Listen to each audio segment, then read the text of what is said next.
5 बहुएं एक कतार में खड़ी हो जाती हैं और सुमित्रा उनकी आरती उतारती है। तभी अचानक पीछे से गाय के रंभाने की आवाज आती है। अरे भैया, ये तो हमारी स्वर्णा की आवाज है। लागत है भूख लगी है हमारी स्वर्णा को। अरे ये तो गाय की आवाज लागत है। क्यों बहू, अपने साथ गाय लेकर आई हो?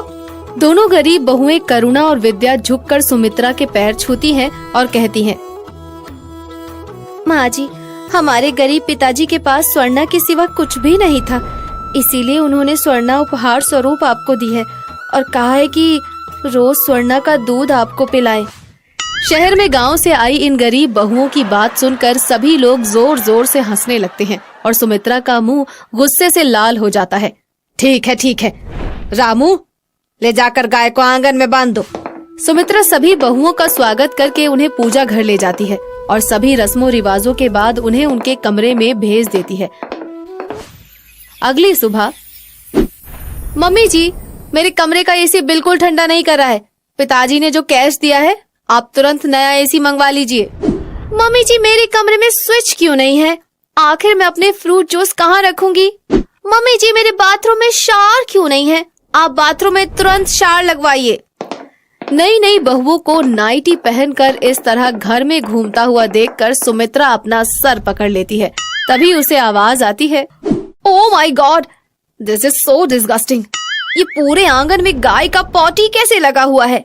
इसका तो बहुत बुरा स्मेल भी आ रहा है। मेरा सर दर्द से फटा जा रहा है। I can't live like this. तभी करुणा और विद्या हाथों में दूध का गिलास लाती हैं और कहती हैं, बड़ी भाग्यवान हो तुम तीनों, जो शहर में असली दूध पीने को मिल रहा है। अभी अभी अपने हाथ से निकाला है। लो पियो, ताकत आ जाएगी। तुम्हारे अंदर से ये बदबू किस चीज की आ रही है? अरे ये तो गौमूत्र और गोबर है। असल में हम गौमूत्र से नहाते हैं, तभी तो इतने स्वस्थ हैं। ये सुनते ही तीनों अमीर बहुएं आंगन में उल्टी करने लगती हैं। सुमित्रा दौड़ते हुए आती है। अरे बहुओं, तुम परेशान मत हो, मैं करुणा और विद्या को समझा दूंगी। तुम लोग अपने कमरे में चलो। देखो, इलेक्ट्रीशियन आ गया है। तुमने जो कहा है वो सब काम हो रहा है। रोजी, प्रियंका और तान्या गरीब करुणा और विद्या से बहुत चिढ़ते थे और उन्हें नीचा दिखाने के लिए रोजाना योजनाएं बनाया करते थे। मम्मी जी, जब से हम लोग आए हैं कहीं बाहर घूमने नहीं गए। हमारे पापा ने हमें इतनी बड़ी कार दी है, चलिए ना, आज हम आपको घुमा कर लेकर आते हैं। जब करुणा और विद्या भी कार में बैठने लगती हैं, तो तान्या कहती है, ये कार हमारे मायके से मिली है। तुम्हें तुम्हारे मायके से जो मिला है तुम उसकी सवारी करो। विद्या और करुणा को ये बात बहुत बुरी लगती है और वो स्वर्णा को लेकर बाजार निकल पड़ती हैं और उस पर सवारी करती हैं। जो उन्हें देखता है हंसता है, पर वो किसी की परवाह नहीं करती। धीरे धीरे तीज आ जाती है। सासू माँ जी, तीज पर मेरे पापा ने आपके लिए ये नाइटी भेजी है। हाँ, मेरे पापा ने भी आपके लिए मेकअप का सामान भेजा है। हमारे पापा ने तो सासू माँ के लिए बहुत सारे गिफ्ट्स भेजे हैं। करुणा और विद्या, तुम्हारे यहाँ से तीज पर माँ के लिए क्या आया है? हमारे पापा ने तो माँ के लिए तीज पर गन्ना भेजा है और माँ ने छाछ। सासू माँ जब स्वस्थ रहेंगी ना, तभी तो हम सबको आशीर्वाद देंगी। सब उन पर हंसते हैं। तीज के दिन आ जाते हैं। बहुओं, आज का दिन तुम सबको व्रत रखना है। शाम को तैयार हो जाना, हम सब मिलकर पूजा करेंगे। Oh wow, I am so happy. हम लोग पूरा मेकअप करेंगे और हेयर ड्रायर भी करेंगे। पर मेरा हेयर ड्रायर कहाँ है? अरे करुणा, जरा मेरा जीन्स आयरन तो कर देना। और विद्या, तुम मेरा हेयर ड्राई कर दो। पूरे दिन अमीर बहुएं गरीब बहुओं से काम करवाती रहती हैं और शाम को कहती हैं, ओह माय गॉड, मेरा सिर दर्द के मारे फटा जा रहा है। मुझे कॉफी चाहिए। मैं फास्ट नहीं रख सकती, मुझे फ्रूट्स खाने हैं। हे प्रभु, इन बहुओं ने तो पूजा की एक भी तैयारी नहीं करी है। मेरे अंदर तो इतनी ताकत भी नहीं है। लोग क्या कहेंगे? 5-5 बहुएं होते हुए भी मेरे घर पर कोई तैयारी नहीं हुई है। सुमित्रा घर आकर हैरान हो जाती है क्योंकि करुणा और विद्या ने कच्चे आंगन को अच्छी तरह से गोबर से लीपकर साफ सुथरा बना दिया था। बीच में तुलसी लगाकर दिया भी जलाया था। बड़ी बहुओं, आंगन में आकर पूजा कर लो। करुणा और विद्या ने सब तैयारी कर दी है। तीनों जीन्स पहन कर आती हैं। सुमित्रा को बहुत गुस्सा आता है। Oh my God, this is so disgusting. ये पूरे आंगन में गाय का पॉटी कैसे लगा हुआ है? इसका तो बहुत बुरा स्मेल आ रहा है। मेरा तो सर दर्द से फट रहा है। ओहो। तभी करुणा और विद्या साड़ी पहनकर वहाँ आती हैं और सास के साथ बैठकर पूजा करने लगती हैं। अरे बहुओं, सिर्फ अमीर होने से कुछ नहीं होता। आज अगर करुणा और विद्या नहीं होती तो ये तीज की पूजा भी नहीं कर पाती। चलो बैठो और पूजा करो। सुमित्रा खुश होकर अपने सोने के कंगन विद्या और करुणा के हाथों में डाल देती है। ये देखकर बाकी बहुएं भी बैठ जाती हैं। अब मन ही मन अमीर बहुएं करुणा और विद्या से बदला लेने की सोचती हैं। मम्मी जी, आप करुणा और विद्या की इतनी तारीफ करती हैं। आज से करुणा और विद्या का काम हम करेंगे और हमारा काम करुणा और विद्या करेंगे। और नहीं तो क्या, आंगन को लीपना, गाय का दूध निकालना, ये भी कोई बड़ा काम है क्या? हम भी तो देखें करुणा और विद्या हमारी तरह तैयार हो पाती है या नहीं। करुणा और विद्या उनकी बात मान लेती हैं। दूसरी तरफ तीनों अमीर बहुएं करुणा और विद्या का काम बांटने लगती हैं। मैं तो गाय का दूध निकाल लूंगी। मैं कंडे बनाऊंगी। अरे गोबर लीपना कौन सा मुश्किल काम है, ये मैं करूंगी। करुणा और विद्या अमीर बहुओं के कपड़े पहनकर सुंदर तरीके से तैयार हो जाती हैं। लेकिन दूसरी तरफ ओह माय गॉड, ये काऊ तो मुझे मार रही है। ओह, मैं दूध नहीं निकाल सकती इसका। मैं पॉटी टच नहीं कर सकती। ओह गॉड, मेरे को कंपटीशन नहीं करना। विद्या और करुणा का काम सिर्फ यही दोनों कर सकते हैं। तो फिर आज से वादा करो, उन दोनों को कभी अपने से कम नहीं समझोगी और उनके साथ बहनों की तरह रहोगी। समझी तीनों? तीनों बहनें एक साथ चिल्लाती हैं। हम वादा करते हैं, हमें माफ कर दो। करुणा और विद्या उन्हें गले लगा लेती हैं। उसके बाद उनके घर कभी लड़ाई नहीं होती। कपूर टीवी। बचाओ, बचाओ। अरे कोई तो आकर मुझे और मेरे गर्भ में पल रहे बच्चे को इस आग में स्वाहा होने से बचाओ। कोई है? रुद्रपुर गांव में बंसी नाम का एक गरीब मोची रहता था। वो बाजार में सड़क के किनारे बैठकर जूते बनाने का काम किया करता था। एक दिन उसकी बेटी सुधा उसके लिए खाना लेकर आई। बापू, आपके लिए खाना लाई हूँ। आज तो तू बहुत जल्दी खाना ले आई। थोड़ी देर और करके नहीं ला सकती थी? गुस्सा न करो बापू, घर का काम करते करते देर हो गई तो मैं क्या करती। बंसी ये कह ही रहा होता है कि तभी वहाँ नवीन आ जाता है। नवीन का पास ही कपड़े का एक बड़ा शोरूम है और वो बहुत ही भला लड़का होता है। सुधा की सादगी और खूबसूरती को देखकर नवीन बहुत प्रभावित होता है। अरे काका, ये लड़की कौन है? मेरी बेटी सुधा है नवीन बाबू, और बेटी सुधा ये नवीन बाबू हैं। इनकी कपड़े की बहुत बड़ी दुकान है। नमस्कार नवीन बाबू। नमस्कार। नवीन मन ही मन सोचता है, अगर सुधा मेरी जिंदगी में आ जाए तो कितना अच्छा हो। इसे अच्छा घर और मुझे सुंदर और सादगी पसंद पत्नी मिल जाएगी। यही सोचकर नवीन ने बंसी से इस बारे में बातचीत की और अपने घर वालों की सहमति के बिना ही सुधा से शादी करके अपने घर ले आया। माँ, ये सुधा है, मैंने इससे शादी कर ली है। वाह बेटा, माँ को खबर तक नहीं और बेटा शादी करके दुल्हन को घर ले आया। तुम सुधा से शादी करने को मना न कर दो, बस इसी डर से नहीं बताया माँ। बहू को बहू ही क्यों समझ रही हो माँ? हम इसे घर की नौकरानी का दर्जा भी तो दे सकते हैं। इसीलिए भैया को नाराज मत करो और सुधा को अपनी बहू स्वीकार कर लो। ठीक है, मैं यही करती हूँ। तनु के समझाने पर रजनी सुधा को हंसकर अपनी बहू स्वीकार कर लेती है। और फिर क्यों री महारानी, तू तो सेज पर आ बैठी। घर का काम कौन करेगा? तेरा बाप। सब काम करके ही बैठी हूँ माँ जी। क्यों झूठ बोलती हो भाभी? अभी तक बर्तन और कपड़े धोने का काम तो यूं ही पड़ा है। ये सुनकर सुधा कहती है, आपने तो मुझे घर की नौकरानी बना दिया है माँ जी। ये तो तुझे मेरे बेटे से शादी करते वक्त सोचना था ना। झुग्गी की पैदाइश को महलों की रानी कैसे बना दूं? चल उठकर काम पर लग जा।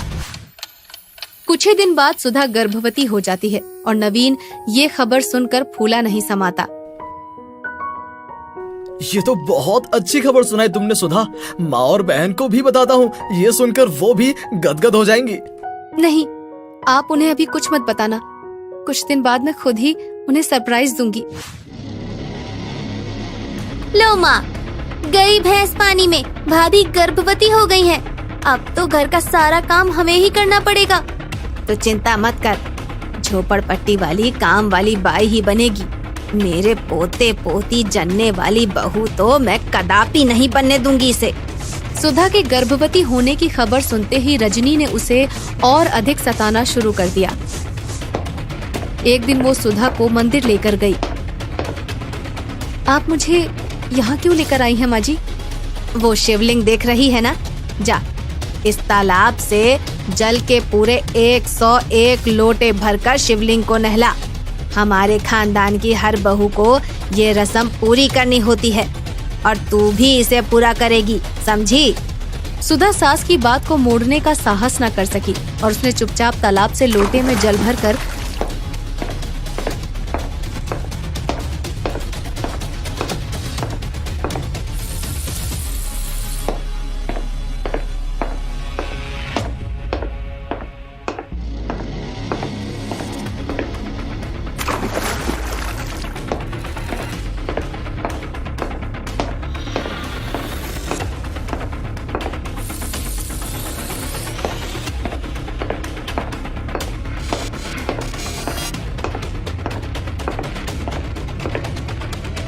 अब बस करो माँ जी, मुझसे अब एक और भी नहीं हो पाएगा।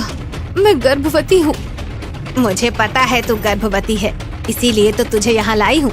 ये तेरे लिए वैसा ही सरप्राइज है जैसा तू हमें देने वाली थी। 50 पूरा हो चुका है। चल उठ, 51 बार और कर। क्यों? मजेदार सरप्राइज है ना भाभी? सुधा कुछ नहीं बोली और मजबूर होकर फिर से शिवलिंग पर जल चढ़ाने में जुट गई।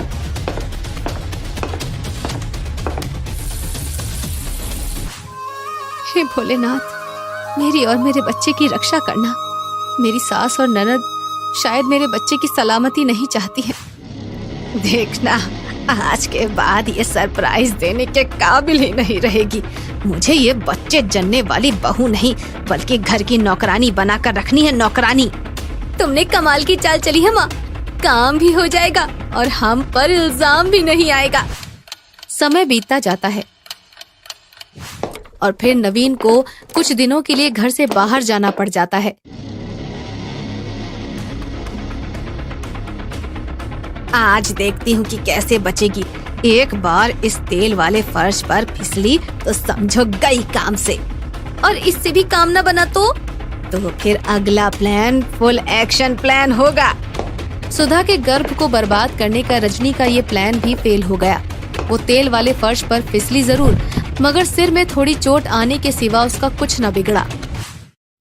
ना जाने ये दोनों माँ बेटी मेरे बच्चे के साथ क्या अनर्थ करके छोड़ेंगी। अब तो हद ही हो गई इनके जुल्मों की। नवीन के वापस आते ही उन्हें सब कुछ बता दूंगी। सुधा ये सब कह ही रही होती है कि तभी वहाँ रजनी और तनु आ जाती हैं। अच्छा, नवीन को बताएगी तू? पर बताएगी तो तब ना, जब तू बताने के लिए यहाँ होगी। चल तनु बेटी, इसके हाथ पैर बांधना शुरू कर। दोनों रजनी और तनु जबरन उसके हाथ पैर को रस्सी से बांधकर जंगल में ले जाती हैं और वहाँ एक पेड़ से बांधकर उसके आसपास आग जला देती हैं। मुझ गर्भवती बहू पर दया करो माँ जी। भगवान के लिए मुझे और मेरे बच्चे को जिंदा छोड़ दो। मुझे छोड़ दो माँ जी। मगर रजनी और तनु उसकी एक भी नहीं सुनते। वे आग लगाकर चले आते हैं और फिर आग धीरे धीरे तेज होने लगती है। बचाओ, बचाओ, अरे कोई है, कोई तो आकर मुझे और मेरे गर्भ में पल रहे बच्चे को इस आग में स्वाहा होने से बचाओ, बचाओ। उसी समय शिवलिंग से तेज प्रकाश फूटता है और देखते ही देखते सुधा की आंखों से निकलने वाले आंसू बारिश का रूप ले लेते हैं। बारिश आग को बुझा देती है और रस्सियां भी अपने आप ही टूट कर गिर जाती हैं। सुधा ये चमत्कार देखकर हैरान रह जाती है। अरे ये क्या, मेरे आंसू तो जादुई आंसू हैं। ये तो बारिश करने लगे। देखो तो, आग बुझ गई और रस्सियां भी अपने आप ही खुल गई। तभी एक आकाशवाणी सुनाई देती है।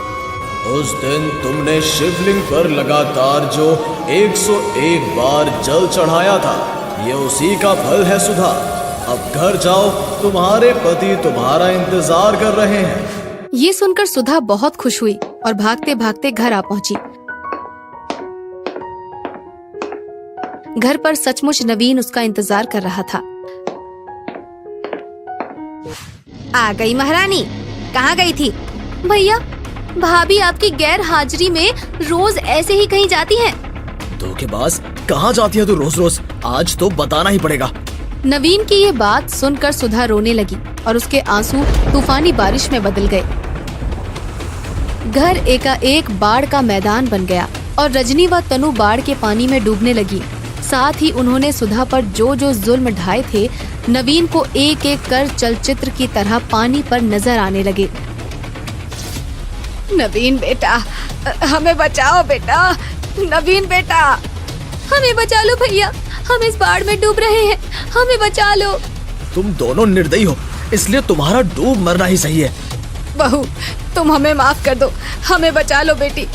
अब हम कभी भी भूल कर भी तुम्हें परेशान नहीं करेंगे। भाभी, दया करो हम पर। उनकी ये दशा देखकर सुधा को उन पर तरस आ जाता है। तुमने कभी सास और ननद होने का फर्ज निभाया ही नहीं, मगर मैं तुम्हारे सब जुल्मों को भुलाकर एक बहू होने का फर्ज जरूर निभाऊंगी। ये कहकर सुधा ने आंसू गिराना बंद कर दिया और फिर अचानक ही बारिश व बाढ़ अदृश्य हो गई। रजनी और तनु दोनों की जान बच गई और वो लज्जित होकर घर छोड़कर जाने लगी। माँ जी, आप दोनों घर छोड़कर कहीं नहीं जाएंगी। पर बेटी, हमने तुम्हारे साथ जो किया, क्या तुम भुला सकोगी? बुरे को नहीं, बल्कि बुराई को मारा जाता है और अब आपके अंदर की बुराई मर चुकी है, इसीलिए मुझे आपसे कोई गिला शिकवा नहीं है माँ जी। इस तरह सुधा उन्हें माफ कर देती है और फिर सब मिलजुल कर खुशी खुशी रहने लगते हैं।